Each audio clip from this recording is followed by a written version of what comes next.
Safety Training is the 19th episode of the third season of The Office. This is directed by Ramis, and as always, there will be spoilers from now as I go through the episode and share some thoughts. I don't actually have a tremendous amount to say. The first half of the episode I thought was really boring, and I was basically thinking I was going to say I didn't care for this episode. And then the second half, it's difficult because on the one hand, I find it triggering. I find it difficult to watch.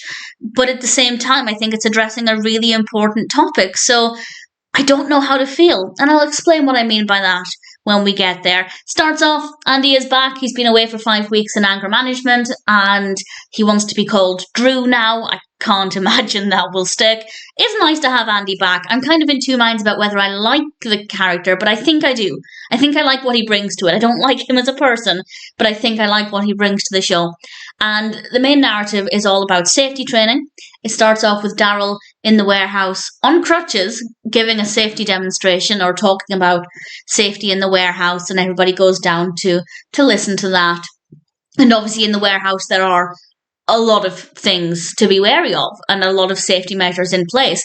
And then everybody goes upstairs to listen to Toby giving the safety talk for The Office. And I'll be honest, I did like this bit because having worked in multiple offices, I have had safety training in multiple offices. Even when I've worked from home, there have been documents sent around about what my workstation should be like and safety measures to avoid things like carpal tunnel syndrome. Honestly, CTS can be very painful. I have wrist problems. I don't know if it's CTS, but I do know that my desk is not as ergonomic as it could be. And Toby explains all of these different things that could happen. And they do sound very flippant. Things like making sure you bring a sweater or a jumper with you in case it changes and you need to keep warm in the office environment. And again, having worked in several offices, I can confirm it's very difficult to keep everybody pleased and to make everybody at a nice ambient temperature. So funny in the sense that it seems ridiculous, especially in contrast to the warehouse safety training. But at the end of the day, these are all really valid, important points. But everybody's still bored. Michael starts to talk about exploding computers and everybody else starts to try and entertain themselves with some gambling. And they are guessing the number of jelly beans in this little jelly bean sweet pot. And Jim got the closest. And Stanley said it's not fair. Of course Jim got the closest because he's spent years and years and years standing at the desk talking to Pam. So I guess just subconsciously he's absorbed how many jelly beans are in there. And that's the only mention of Pam and Jim in this in terms of their relationship or lack thereof. And the camera, of course, focused on Karen very briefly, but we didn't get anything else. And as we're getting towards the end of this season, it's gone by very quickly, which is not a bad thing. I'm really hoping we get to take 2 or 3 steps forward and no steps back, but that's not the point of this episode. I guess we'll get there when we get there.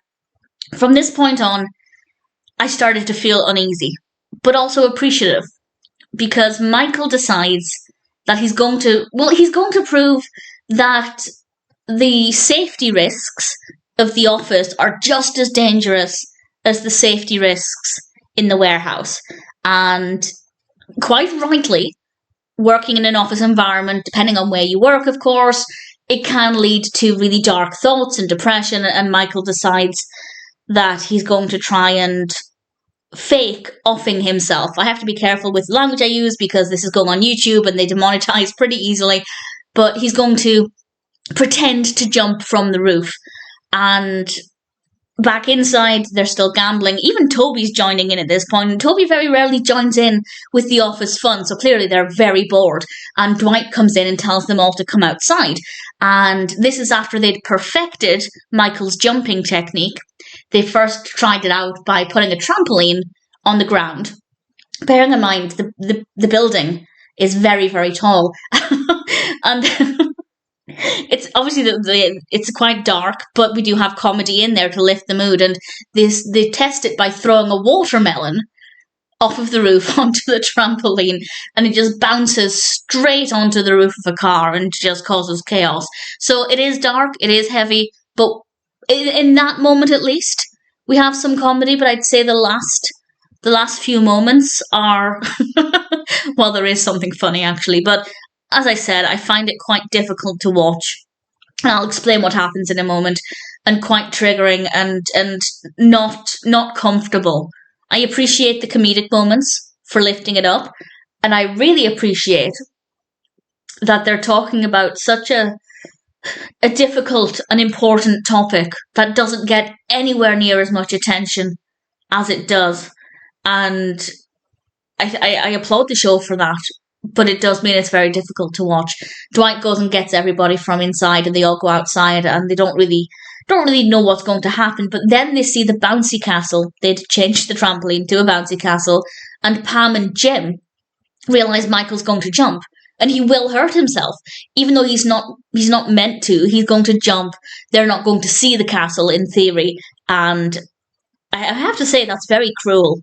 Faking your own offing yourself is disgusting, and probably one of the worst things Michael could ever have done. But it doesn't play out the way he imagined anyway. They see the bouncy castle, and Pam and Jim speak on the little megaphone to make sure Michael comes down safely rather than jumping. They bribe him by saying they have a present for him, and then Daryl ends up talking to Michael and gives him a couple of backhanded compliments, but it kind of goes over Michael's head.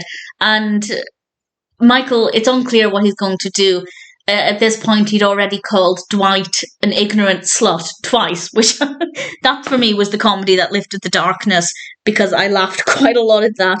And ultimately, he does come down.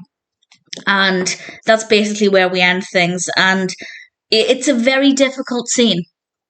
Apart from Michael calling Dwight an ignorant slut twice, I found it to be probably the most challenging scene in The Office so far. Apart from maybe the several emotional scenes with Pam and Jim, but it's very difficult. And had Michael followed through with his plan, let's say he was fine, he wasn't injured, whatever.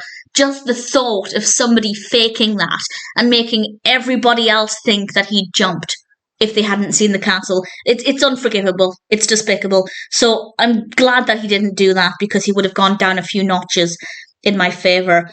It's a hard episode to watch, but I think they did a really good job of showing that actually this is something that can happen. And just because you work in an office and not in an environment like a warehouse where there's loads of machinery and things, it doesn't mean that there aren't risks. And if you do feel the way Michael was pretending to feel, that's okay. That's not strange. Unfortunately, that's not strange. That's quite common.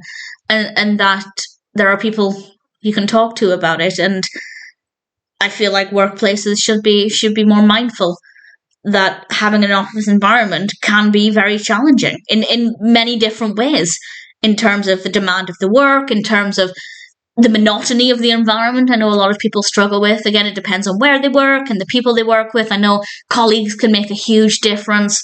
And unfortunately, if the colleagues are unpleasant, backstabbing, nasty, that can contribute. I won't go on about it anymore. But the point is, I think they're addressing something that's really significant, and I completely applaud them for that.